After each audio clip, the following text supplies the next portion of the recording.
entretiens des patriotes, bonjour à tous, heureux de vous retrouver. Najat Bayrou, flagrant délit de corruption.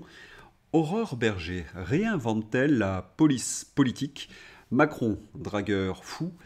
Avant de traiter ces informations et beaucoup d'autres, vous connaissez la coutume sur cette chaîne, je commence toujours mon entretien par remercier ceux qui m'ont permis justement de le produire, car ils m'ont financé à l'aide des merci rémunérateurs. Et aujourd'hui sont à l'honneur des fidèles parmi les fidèles, Terrain Incognita, Philippe Bohen, Marie et Franz Ambroch.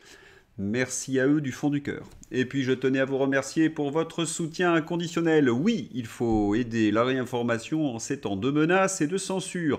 Alors comment faire? C'est simple, il suffit de lever le petit pouce, écrire de gentils messages, activer la cloche notification et diffuser sur d'autres réseaux sociaux. Merci à tous. On va revenir sur cette information.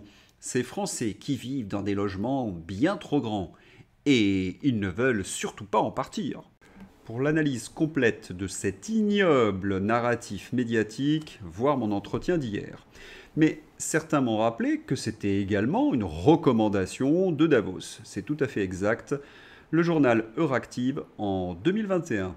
Limiter les mètres carrés par personne pour réduire l'empreinte carbone des logements. Selon Pia Mahmout, chercheuse à l'université Münster, la rénovation énergétique des bâtiments n'est pas la solution. Pour limiter l'impact du secteur sur l'environnement, il faut commencer par définir un nombre de mètres carrés autorisés par personne. À l'époque, Madame Wargon, ministre du Logement, l'épouse, vous savez, du saltimbanque Covidio Mathias, là, le vilain, préconisait la fin des maisons individuelles et voulait que les gueux s'entassent dans des grands ensembles qu'elle baptisait de manière orwellienne « ensemble à intensité heureuse ». J'avais écrit un article à ce sujet.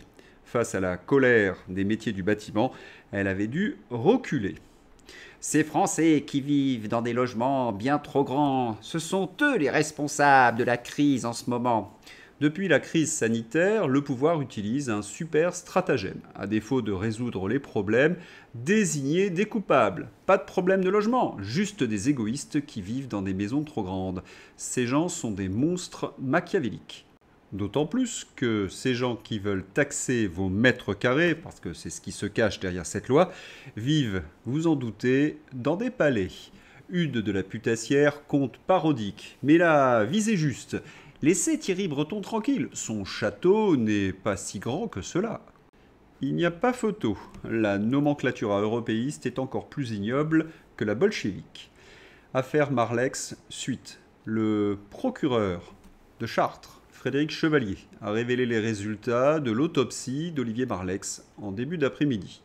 Les constatations médico-légales du corps de M. Marleix permettent de conclure à une mort par asphyxie compatible avec une autolyse, la pendaison. Cependant, Frédéric Chevalier détaille, il y a aussi des analyses toxicologiques qui sont en cours et les témoins sont encore entendus. L'analyse du téléphone et de l'ordinateur d'Olivier Marleix fait partie également des outils à la disposition des enquêteurs. La justice va-t-elle transmettre le contenu à l'Élysée? Philippe Herlin. La pendaison d'Olivier Marleix. Les enquêteurs ont saisi un téléphone et des ordinateurs lui appartenant, ce qui est normal en pareille situation.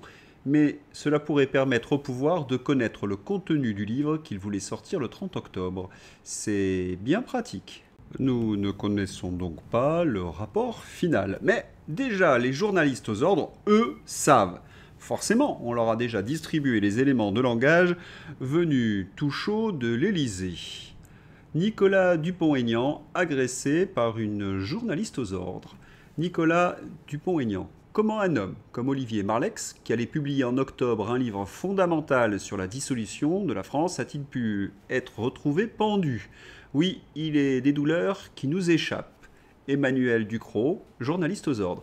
Je n'ai pas de mots assez forts pour dire le dégoût que m'inspire ce genre de petits vautours. Vautour, Nicolas Dupont-Aignan? Parce qu'il s'interroge sur la mort de l'opposant numéro 1 à Emmanuel Macron? Qui des deux défend bec et oncle, incorrompu? Qui insulte? Qui agit en charognard? Et oui, Emmanuel Ducrot, elle se décarcasse toujours pour déchirer les plus faibles. C'est elle qui avait expliqué que les antivax étaient la lie de l'humanité. Allô, Europe 1, vous la payez pour insulter la terre entière? C'est votre image quand même. Et oui, comme le dit si bien Didier Maisto, elle insulte les gens puis elle les bloque. Même attitude avec Philippe Herrlin. La pendaison d'Olivier Marleix est totalement irrationnelle. Il sort un livre le 30 octobre, comme celui d'Éric Denessé. Vous préférez suivre bêtement la version officielle, Emmanuel Ducrot, comme pour les pchoutes d'ailleurs. Vous n'êtes pas une journaliste, juste un petit perroquet. Mais je ne vous ai pas dit le pire. Les réseaux macronistes insinuent, comme Mathias Vargon, qu'Olivier Marleix était atteint d'une pathologie mentale. Un malade donc, un argument digne de l'URSS. Il faut savoir que cette pathologie mentale n'est pas corroborée, oui, ni par sa famille, ni par son entourage professionnel. Emmanuel Ducrot, Mathias Vargon, les milices covidiotes sont réactivées. C'est qu'il y a vraiment le feu à la maison macroniste. Ces vautours sont donc en train d'essayer de déchirer la réputation et la mémoire d'Olivier Marleix. Écœurant. Je vous laisse les qualifier. Marleix, c'était bien autre chose. C'était un homme généreux. On a peu parlé d'un combat que portait Olivier Marleix, mais auquel il était très sensible. C'est la cause des enfants placés et les graves dysfonctionnements de l'aide sociale à l'enfance. Dans Point de vue, Anne-Laure Blin rend hommage à son voisin d'hémicycle disparu. Je vous mets le lien dans ma description. Nous vivons donc dans un pays formidable, comme le dit si bien Didier Maisto. Il est quand même inouï que nous soyons quelques-uns à devoir préciser que nous ne sommes pas dépressifs.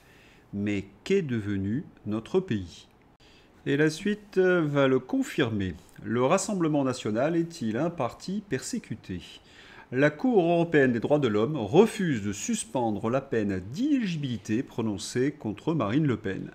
Après la Roumanie, la Géorgie, l'Allemagne, la Pologne, tous les opposants au système sont harcelés ou empêchés de se présenter. À peine a-t-on eu le temps de calmer notre colère que tombe une nouvelle qui vient corroborer cette analyse. Jordan Bardella annonce une perquisition en cours du siège du Rassemblement national et dénonce un acharnement. On l'écoute. Il y a une volonté réitérée de mettre à mort financièrement le Rassemblement national. Je laisse les Français qui nous écoutent ce soir en tirer les conclusions. Mais j'ai un peu le sentiment, comme beaucoup de Français ce soir, que dans la France d'Emmanuel Macron, mieux vaut être trafiquant de drogue qu'opposant politique. Ça veut dire que le pouvoir actuel est derrière l'opération que vous dénoncez ? En tout cas... Cette opération spectaculaire et inédite, donc, s'inscrit clairement dans une nouvelle opération de harcèlement. C'est une atteinte grave au pluralisme et à l'alternance démocratique. Regardons les notes de la communauté. Les notes de la communauté insinuent que ce n'est pas du tout inédit, car de nombreux partis ont déjà été perquisitionnés. C'est en quelque sorte les aléas de la vie démocratique. Vraiment, prenons un exemple de perquisition. Affaire McKinsey, des perquisitions menées au siège du parti Renaissance. Depuis presque 10 ans, alors que les faits sont documentés par une commission sénatoriale, l'affaire Macron-McKinsey est au point mort, comme Alstom, Uber, Nestlé, Benalla.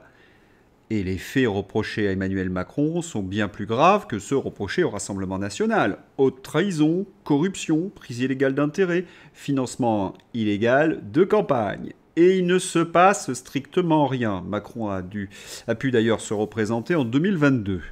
Et d'ailleurs, que reproche-t-on exactement au Rassemblement national? Charles-Henri Gallois. Le motif semble être un financement par des prêts habituels de particuliers. Les comptes de campagne ont tous été validés par la commission électorale et la notion de prêt habituel n'est définie juridiquement nulle part. Encore un motif bidon pour harceler le premier parti de France. Jacobelli. Laurent Jacobelli a réagi aux perquisitions visant le Rassemblement national dans le cadre d'une information judiciaire ouverte depuis juillet 2024. Pour le député du Rassemblement national, cette perquisition sert probablement à connaître nos secrets de fabrication et les futures stratégies pour la présidentielle. Au vu des investigations, des articles que j'ai pu lire, cette descente de la justice dans les locaux du Rassemblement national ne se justifie pas. Le dossier est vide, tous les juristes sont d'accord, c'est bien une barbouzerie. Alors, quel était l'objectif? Bon, Vous avez compris, primo, c'est de salir le Rassemblement national et de nourrir le narratif du Rassemblement national, parti louche. Des images, mais pas de fond, cela suffit aujourd'hui. C'est d'ailleurs ce que montrent dans une certaine mesure les notes de la communauté. Secondo, détourner l'attention des Français du naufrage Emmanuel Macron et chasser l'émotion de la mort d'Olivier Marleix. Tertio, peut-être espionner le Rassemblement national, comme le dit Jacobelli. Oui, c'est fort possible. Et n'oublions pas non plus que la magistrature a décidé de tuer le Rassemblement national. Florian Philippot. Ça a été rapide. Moralité, il ne servait à rien de se coucher. Le système vous broie encore plus vite. Voilà, dans la même journée, la Cour rejette la demande de mesures provisoires présentée par Marine Le Pen et les locaux du RN sont perquisitionnés. Oui, le RN a cru qu'il pouvait négocier avec le système. Erreur, les européistes ne partagent pas. Et dire que le RN avait Bayrou dans sa ligne de mire il y a quelques semaines et qu'ils n'ont pas voté la motion de censure. Et voilà le résultat. Erreur qui risque de leur coûter très très cher. Et ce n'est pas faute de les avoir prévenus. Et pendant ce temps, cela magouille fortement à Matignon. Alerte info. Pour éviter la censure budgétaire, Bayrou serait prêt à marchander un poste à la Cour des comptes à Najat Vallaud-Belkacem, en échange de la neutralité du PS lors du vote. Depuis 2020, l'affreux Moscovici a déjà fait nommer 2 anciens camarades socialos à la Cour, Vincent Payon, l'infâme, et Valérie Rabault. Il pousse désormais pour que Najat y soit nommée à son tour, même si elle n'a ni expérience comptable ni expertise financière. Source, le Canard enchaîné. Et puis Najat, c'est un pur produit du Parti socialiste, autrement dit ce qui se fait de pire, une volonté sans faille afin de détruire notre nation. Alors forcément, avec un tel projet, c'est une star sur le sévice public. France Inter Presse, ce jeudi dans la matinale de France Inter, Najat Belkacem, ancienne ministre, présidente de France Terre d'Asile, payée avec nos impôts, est l'invitée d'Amélie Perrier. Elle publie avec Benjamin Michalet, réfugié, ce qu'on ne vous dit pas. J'adore le titre de ce bouquin que personne ne va lire. Oui, cela sonne comme une plaidoirie pro domo pour justifier les millions et les millions d'euros dépensés pour cette ONG immigrationniste et surtout pour justifier son salaire indécent. Najat, c'est le conflit d'intérêts personnalisé. Elle est l'épouse de Boris Vallaud, qui est président du groupe socialiste à l'Assemblée nationale. Résumé de ce scandale par Le Chevalier.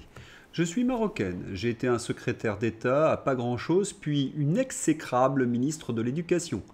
Comme je n'ai plus de mandat, je vis d'argent public, sous forme de grasses subventions aux associations migratoires que je préside. Mais il faut prévoir l'avenir. Mon mari est député, mais ce n'est pas très stable en ce moment pour le Parti socialiste.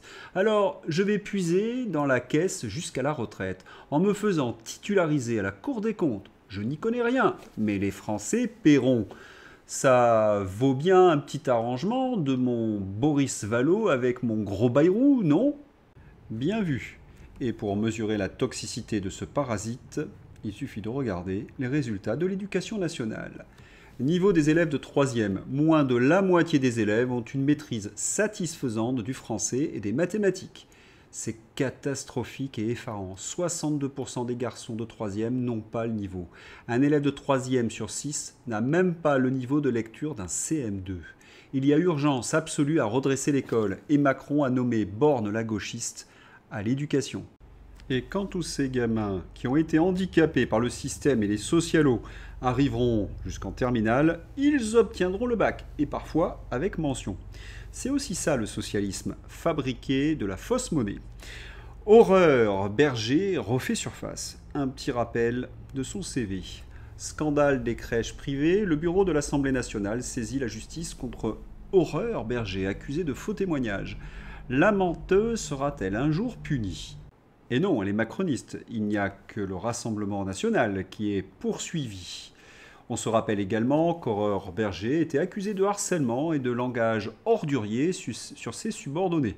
La source, le Canard enchaîné. La ministre Aurore Berger fait craquer son cabinet. Et ce n'est pas la première fois. D'ex-collaborateurs dénoncent des humiliations à répétition, un fonctionnement clanique et une totale absence de limite sur les horaires. J'ai consacré des dizaines et des dizaines d'entretiens sur les méfaits d'Aurore Berger. C'est peut-être le pire du macronisme. Une arriviste d'ailleurs qui s'est collée à tous les candidats présidentiables, de droite jusqu'à Emmanuel Macron. Et c'est donc ce personnage qui nous annonce l'impensable. L'ICRA, SOS Racisme, Oser le féminisme, Centre LGBTB, etc. Aurore Berger annonce davantage de subventions à une coalition d'associations désormais chargées de surveiller le net. Ces associations seront en lien direct avec l'Arcom et pourront signaler les contenus haineux de façon à ce qu'ils soient retirés de manière beaucoup plus rapide. Ce dispositif n'a aucune base législative claire, repose sur une notion subjective de la haine et risque de renforcer la pression sur les lanceurs d'alerte, journalistes patriotes ou simples citoyens engagés. Qui l'eût cru ? Aurore Berger vient de recréer la police de la pensée. Qu'elle a confiée à qui ? À des associations d'extrême gauche, militantes, souvent un peu toquées, menteuses, diffamantes, violentes et adeptes de la pure propagande. Les commissaires politiques 2-0. L'autoritarisme et la censure des opposants, ce sont des combats démocratiques, oui, orwelliens. C'est leur truc de communication aux européistes, annoncer les pires mesures liberticides totalitaires par d'authentiques cruches. Car enfin, confier la liberté d'expression aux milices progressistes et les subventionner. Un peu comme pour le fonds Marianne. Vous imaginez, vous allez être contrôlé désormais par ça. Aurore Berger veut donc que le planning familial, qui considère que des hommes peuvent être enceints, puisse juger de ce qui est vrai et factuel dans nos échanges sur les réseaux sociaux. Ou ça, le 15 juin 2024, Dominique Sopo, président de SOS Racisme, manifestait pour le nouveau Front Populaire. Aujourd'hui, ce militant d'extrême gauche, financé par l'État, va pouvoir signaler et faire censurer des contenus sur les réseaux sociaux, sans droit de réponse. C'est ça la condition contre la haine d'Aurore Berger. Mais en même temps, l'hypocrisie est terminée. On sait depuis 7 ans, et je ne cesse de le répéter, que la France Insoumise et toutes ses associations et ONG sont des milices du pouvoir. Mais les payer comme des catins pour protéger Macron, c'est vrai que c'était peut-être un peu inattendu, même si on sait qui tire les ficelles derrière, les lobbies Soros, qui vont de Nathalie Loiseau aux ONG immigrationnistes ou aux LGTB. Et pendant ce temps-là, dans le petit milieu macroniste, la fièvre du samedi soir sur fond public. En déplacement officiel à Aix-en-Provence, Clara Chapaz, la ministre chargée de l'intelligence artificielle, très artificielle, a réquisitionné un chauffeur de la préfectorale et sa berline durant une nuit entière pour sortir en boîte de nuit, source le Canard enchaîné. Mais ils pensent que les Français bossent pour eux, que notre argent est à la disposition de leur bon plaisir, que c'est long, ces 2 mandats de médiocrité et d'abus du peuple. Cela devient inouï. Dans leur palais, ils s'amusent, ils se goinfrent, ils s'enrichissent, et dehors, la France s'écroule. La France a exporté seulement 214 000 tonnes de farine en 2024 contre 1,6 million en 1995, soit une chute de 90% en 30 ans. Elle est même désormais importatrice nette de farine depuis 2018. Mais attention, il reste encore de quoi piller les Français. Combien en effet coûtera notre facture d'électricité en 2030 ? Fabien Bouglet, sur CNews. 2030, vous multipliez par 2, sachant qu'elle a déjà été multipliée par 2 depuis 10 ans. Donc, en fait, avec cette PPE, c'est une explosion de la facture des Français. Et c'est pour ça, d'ailleurs, qu'Alexandre Jardin appelle à la mobilisation des gueux, parce que derrière, ce sont les Français qui trinquent. Les Républicains votent, mais les Français trinquent. Il n'y a jamais eu autant de pauvres en France. Ce n'est pas près de s'arrêter avec le plan pluriannuel énergétique PPE. Notre facture d'électricité a déjà doublé. Elle va encore doubler d'ici 2030. Bravo à la gauche, bravo aux sénateurs LR. Ironie bien sûr, parce qu'ils ont abandonné les Français sur ordre. et beaucoup ont déserté les hémicycles pour ne pas rendre compte devant les Français. Les lâches. Fabien Bouglet.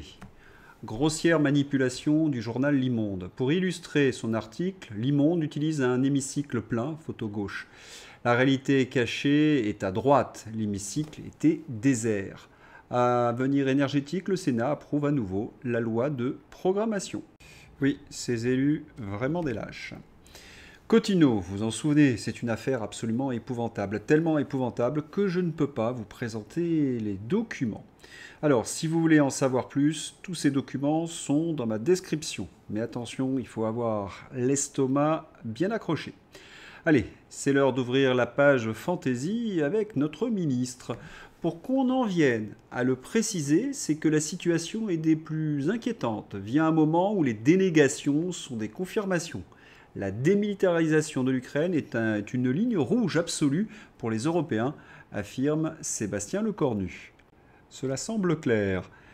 Lecornu est en train de suggérer que la Russie a gagné et qu'ils sont en train de boire le calice jusqu'à la lie dans les négociations. Agnès Pannier-Runacher, elle nous manquait. Chaleur, sécheresse et incendie. L'été 2025 est marqué par le dérèglement climatique. Le niveau de 87% de nos nappes phréatiques diminue et 18 départements sont déjà en situation de crise hydrique. Mais qu'est-ce qui lui arrive encore à Agnès Pannier-Runacher? Elle a pris un coup de soleil, un coup de chaud? En tous les cas, la passion de la peur est bien confirmée, parce que d'oubli dans ce tweet. Les incendies? Bah oui, il n'y a pas suffisamment de canadair malgré les promesses d'Emmanuel Macron. Il y aurait des problèmes d'eau, mais où sont les investissements? La France ne consomme pas plus d'1% de son eau. Les 99% pourraient être utilisés, par exemple. Quant au dérèglement, il va falloir revoir les données d'aujourd'hui. Les escrologistes essaient de fausser nos perceptions. 2 chaînes météo, 11 degrés d'écart. Quant au troll, allez vous faire cuire à neuf. Information vérifiable en 2 clics. Là, franchement, ça devient du délire. 11 degrés le matin en Bourgogne, 22 notés sur Météo France. 13 degrés à Brest, 22 sur Météo France. Météo Express. Indicateur thermique national ce matin du mercredi 9 juillet 2025. 11,23 degrés. C'est le matin de juillet le plus frais en France depuis le 15 juillet 2016. Et qui plus est, il y a eu de nombreux records de froid battus pour un mois de juillet. Emmanuel Macron et la princesse Shabada Shabada. Sur Internet, on discute du fait que Macron s'est permis beaucoup de choses lors du dîner au château de Windsor. Regardez-le avec son air de Jean Dujardin. Karl III et son épouse Camilla, le prince William et Kate Middleton, Mick Jagger, Elton John et d'autres invités étaient présents à cet événement privé. Lors de la réception, Macron était assis à côté de Kate Middleton et il s'en est passé des choses. Il discutait avec elle, il a porté un toast à son honneur et lui a même fait un clin d'œil. Les internautes ont estimé que le président français flirtait avec la princesse de Galles et ont condamné son comportement. Oh là là, il va prendre pour son grade à la maison avec Bribri. D'autant qu'elle a tout vu puisqu'elle était en face. On remarque également que la multirécidiviste était à gauche d'Emmanuel Macron. Une très jolie image, 3 tocards sur une même photo. On a l'impression que Bribri est, comment dirais-je, soucieuse. Les rumeurs d'ailleurs vont bon train, on affirme qu'elle ne le supporte plus, un peu comme 80% des Français me direz-vous, et elle refuse à chaque fois qu'il la touche, qu'il lui prenne la main. Voyez cette descente, Manu lui tend la main et elle refuse, non, elle le refuse. Un vent intersidéral. Tiens, puisqu'on parle d'astronomie, mais comment pourrait-on nommer cette exoplanète? Eh bien, Bruno Le Maire. Elle est excellente celle-là.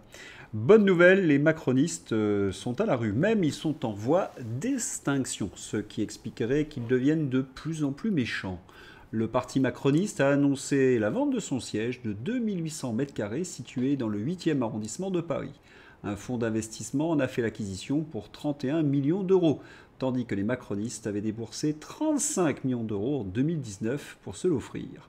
Ce déménagement pourrait préfigurer un énième changement de nom du parti macroniste qui, avec moins de 10 000 adhérents, semble proche justement de l'extinction. On pourrait l'appeler le PZ, le parti des zombies. insolite. Le ministre de l'Enseignement supérieur affirme que l'islamo-gauchisme, cela n'existe pas. C'est fort curieux. Non seulement l'islamo-gauchiste existe, mais ses penseurs s'en revendiquent explicitement. Et le type gère l'enseignement supérieur. C'est un peu comme un type qui visite Roissy et qui ne voit aucun avion dans le ciel. Allez, on se quitte avec un message de Philippe de Villiers. La Macronie a besoin d'avoir des scooters qui apportent les sushis avenue Foch, d'avoir pour Monsieur Marx et les hôteliers des mecs qui font la plonge sénégalais qui sont pas chers. C'est horrible tout ça, c'est horrible. Alors qu'on devrait avoir une grande politique de co-développement, une politique internationale de rayonnement, en permettant aux gens qui veulent rester chez eux de ne pas être déracinés. C'est ça la vraie humanité, la vraie fraternité de voisinage. Donc la classe politique, elle se déshonore à ne pas vouloir regarder en face le poids de ses crimes. Oui, c'est horrible. Je vous souhaite une excellente journée. À bientôt. Au revoir.